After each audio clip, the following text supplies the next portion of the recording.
네, 윤상현 의원님 말씀 들어보니까 지금 2022년인가 싶습니다. 근데 2025년에 판결 나왔죠. 판결된 거 먼저 좀 보도록 하겠습니다. 이 서해 피격 관련해서 핵심적으로 했던 것 중에 하나가 은폐 지시가 있었다 이렇게 몰고 간 것이거든요. 근데 방금 윤상현 의원님도 말씀하실 때 뭐 자료 다 없애라고 했다 뭐 이런 식으로 말씀하시는데 국정원 이 차장님 네, 기관 보고하셨을 때 그 자료 지금 국정원에 있다고 말씀하셨죠? 예, 그대로 다 있습니다. 지금도 확인 가능한 예, 정보죠. 확인 가능합니다. 네, 은폐를 막 지시했다 이렇게 볼 수 있습니까? 저희가 조사한 바에 의하면 은폐라든지 삭제 지시한 적은 없습니다.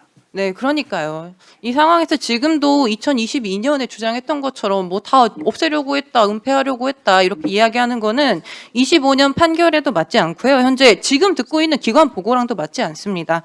네, 판결문 먼저 확인하겠습니다. 은폐 지시했다는 것에 대해서 무려 지기현 재판부가 한 것인데요. 슬라이드 좀 띄워주세요. 세 번째 슬라이드였던 것 같습니다. 네, 판결한 거 보면 월북 가능성이 높다거나 월북으로 판단된다는 결론을 내리고 이에 대한 근거를 제시하는 과정과 절차에 있어 허위가 개입되어 있다거나 직권을 남용하는 등의 범행이 개입되어 있다고 볼 수 있는지 의문이다. 그리고 모두 지휘 계통을 거쳐 정식으로 하달되었다. 문재인 대통령은 서훈에게 정확한 사실 확인이 우선이고 있는 그대로 조사해서 발표할 것이라고 명확하게 지시하였다. 이렇게 판결문에도 나옵니다. 국정원, 감사원, 검찰은 이 사건 관계자들을 월북을 조작하고 정보를 은폐하고 지시한 범죄자로 몰아가려고 했던 것이지만 이것이 판결을 통해서 아니라고 확인이 된 것이고요. 뭐 2년 전의 이야기를 의혹 부풀리게 했던 이야기를 지금 이 자리에서 계속하는 건 정말 맞지 않다고 봅니다. 그리고 이 판결한 사람 윤석열 전 대통령 풀어준 지기현 재판부입니다.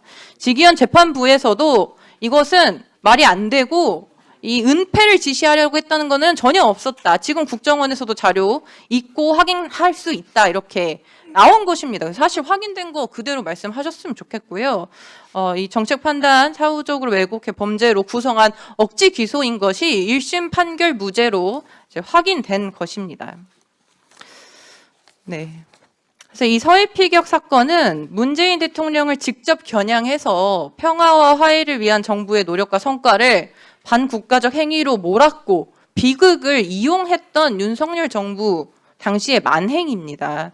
이때 핵심 인물 김태효 전 국가안보실 1차장 있었고요. 뉴라이트 대표 인사입니다. 윤석열 정권이 전직 대통령, 문재인 대통령, 문재인 정부를 상대로 벌인 일종의 이념전이라고 저는 보고 있습니다. 국정원 2차장님, 네, 답변해 주시면 되겠는데요. 윤석열 정부의 국정원이 2022년 7월 6일에 박지원 전 원장을 검찰이 고발한 거죠. 네, 그렇습니다.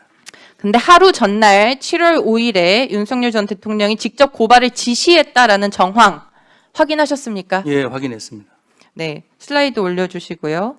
제가 특별감사 보고서 열람한 기억으로 재구성한 자료인데요. 여기 빨간색 되어 있는 것이 문서가 아니라 손글씨 메모입니다. 손글씨 메모로 7월 5일 9시 30분에 대통령 보고했다라고 되어 있고 화살표에서 고발 지시 이렇게 적혀 있습니다. 그러니까 대통령한테 보고를 했는데 대통령이 고발해라 이렇게 말하니까 거기서 바로 메모를 쓴 거예요. 여기서 한 가지 여쭤보겠는데요.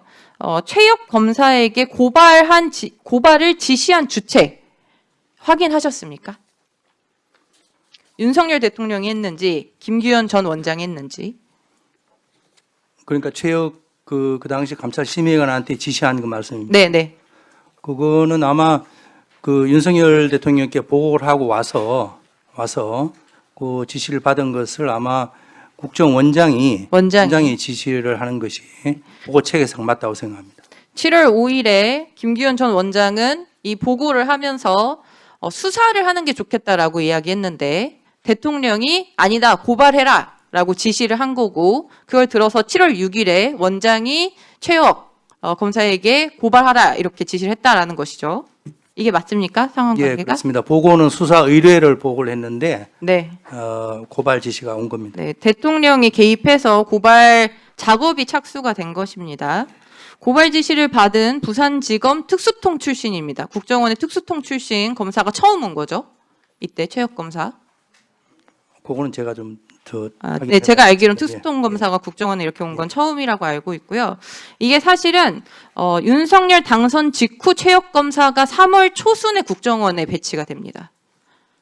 그리고 7월 5일에 이 지시가 있고 7월 6일에 바로 고발이 들어가고요. 6월 16일 수사 중지 발표, 감사원의 감사 착수 이런 것들이 사실 3월부터 윤석열 당선 이후부터 쭉 진행됐다라는 것을 확인할 수 있습니다. 네, 장관님께 하나 여쭤보겠는데요. 네. 그 의사진행 발언하면서 존경한 김동완 의원이 이야기를 주셨는데 그 5월 24일, 5월 26일에 있었던 NSC 회의에 법률 비서관이었던 당시 네. 지금은 주진우 의원인데요. 당시에 법률 비서관이었던 주진우 의원이 참가했다. 요거 확인된 것입니까?